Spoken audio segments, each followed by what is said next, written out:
Il existe au Cameroun une volonté politique forte de faire face à une croissance exponentielle des déchets ménagers du fait d'une croissance démographique et d'un taux d'urbanisation particulièrement élevé.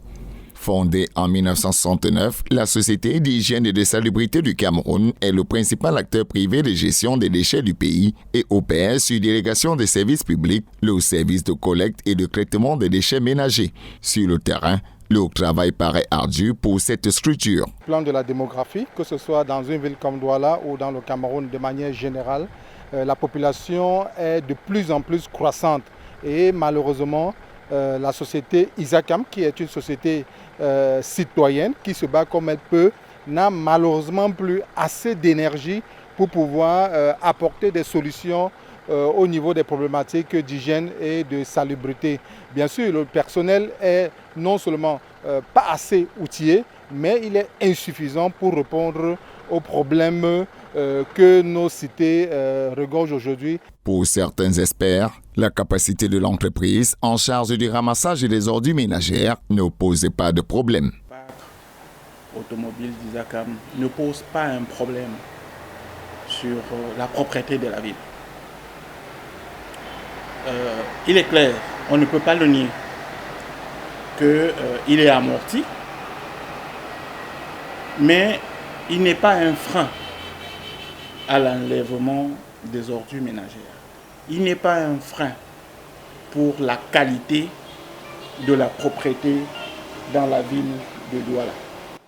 Il est donc indéniable que la structure en charge du traitement des déchets ménagers ne doit pas faire le travail seule.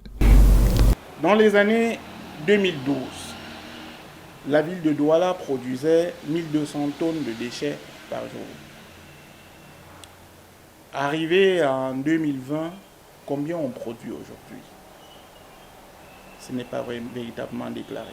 Il faut arriver à savoir ce qu'on demande, n'est-ce pas, comme quota d'enlèvement et les plaintes. Il faut faire le ratio entre le quota exigé et les plaintes formulées. Les communes sont aussi interpellées par les experts.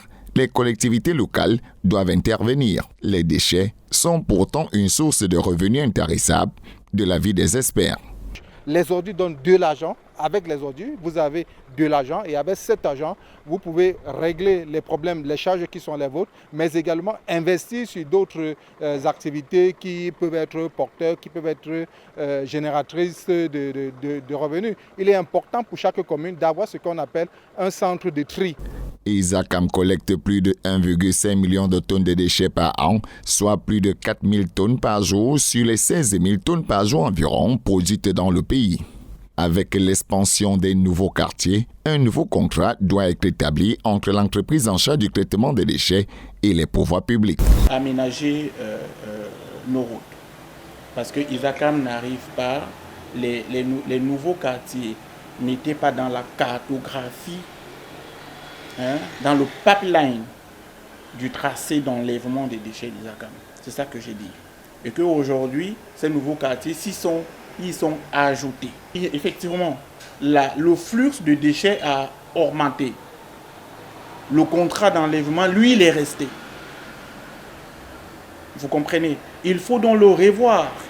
Et quand c'est comme ça, il est clair que l'amortissement d'un véhicule va prendre forcément un coût.